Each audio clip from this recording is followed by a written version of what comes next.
This video is sponsored by V-Guard. लेकिन पहले संजय कुमार जी के पास जा रहा हूं, फिर राजीव राय आपके पास आऊंगा। संजय जी, अब तो घोषणा पत्र ज्यादातर आ गए हैं, मध्य प्रदेश का आ गया, शायद राजस्थान का अभी बाकी है। घोषणा पत्र और अब वोटिंग में ज्यादा समय नहीं है। तुलनात्मक तरीके से आपको कुछ समझ में आ रहा है, ट्रेंड क्या है? पॉलिटिकल पार्टीज जो बीजेपी और कांग्रेस खास तौर से नब्ज समझ रही है जनता की, वो शायद वही है, वादे वादे, ये भी ले लो वो भी ले लो। संजय जी, मानक जी, सवाल में ही जवाब है। जिस पार्टी की सरकार है वो तमाम स्कीम्स लेके आ रहे हैं, और अगर आप विपक्ष में हैं, जैसे मान लीजिए मध्य प्रदेश की बात करें तो बीजेपी सरकार में है, बीजेपी तमाम स्कीम्स लेके आ रही है। लेकिन कांग्रेस गारंटी का प्रॉमिस कर रही है कि वो ये वादे कर रही है कि अगर हमारी सरकार आएगी तो हम योजनाओं को, नई योजनाएं लाएंगे या इन योजनाओं में तमाम तरह के सुधार किए जाएंगे। अगर आप राजस्थान जाएं तो सीधा इसका उलट है, वहां कांग्रेस सरकार में है। कांग्रेस सरकार ने, गहलोत सरकार ने तमाम स्कीम्स रोल आउट किए हैं पिछले, अगर आप लगभग साल 10 से 12 महीने के बीच में। और बीजेपी के अगर आप कैंपेन देखें तो बीजेपी वादे कर रही है, तो मैनिफेस्टोज में भी यही चीज हावी होता हुआ दिखाई पड़ता है।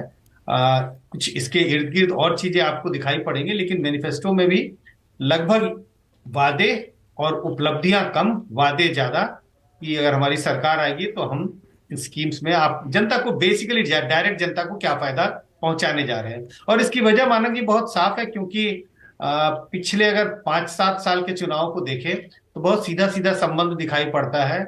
जिन लोगों को इन सरकारी स्कीम्स का फायदा मिलता रहा है या मिल रहा है, उनका वोट रूलिंग पार्टी के पक्ष में ज्यादा जाता है। मैं ये नहीं कह रहा कि सारे के सारे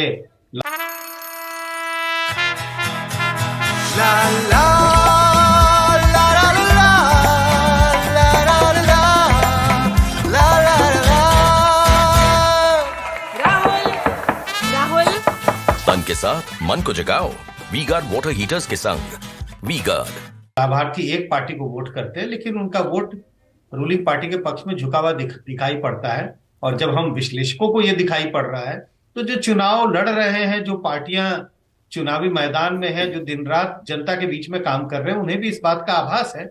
और इसी वजह से पूरी लड़ाई, मुझे लगता है चुनाव की पूरी लड़ाई जो है वो स्कीम्स के बीच में रह गई। हाँ, अच्छा संजय जी, अब से 1-2-3 महीने से पहले से हम लोग भविष्यवाणियों पर शो करते आए हैं, और आप कहते थे चुनाव नजदीक आने दीजिए, तब तक मैं कुछ नहीं कहूंगा। अब जब चुनाव एकदम पीक पर है और छत्तीसगढ़ की एक राउंड की वोटिंग हो गई, एमपी की होने वाली है कुछ ही दिन में, आपका कुछ असेसमेंट अभी कुछ है, कुछ आप शेयर करना चाहेंगे? नहीं, दो बातें मानक जी, ऐसा नहीं है कि मैं पहले कहते रहा कि चुनाव जब तक नजदीक नहीं आएंगे तो मैं कोई बात नहीं करूंगा, लेकिन आज मैं नहीं कर सकता, क्योंकि एक तरह से पाबंदी है।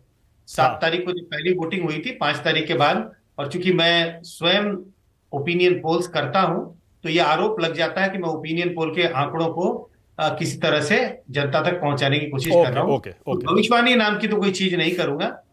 लेकिन यह जरूर कह सकते हैं कि अगर 3 दिसंबर को, मुझे लग रहा है हर पार्टी के लिए कुछ ना कुछ तोहफे होंगे। कहीं बीजेपी जीत रही होगी, कहीं कांग्रेस जीतेगी चुनाव, और मुझे लग रहा है तेलंगाना में रीजनल पार्टी वो बहुत अच्छा कर सकती है। तो कुल मिलाकर के मुकाबला है तीनों पार्टी, मतलब अगर आप 3 राज्यों की बात करें, छत्तीसगढ़, मध्य प्रदेश, राजस्थान, तो दोनों पार्टियों के लिए कुछ ना कुछ है। कोई एक तरफा होता हुआ चुनाव मुझे दिखाई नहीं पड़ता। ओके, बहुत बढ़िया।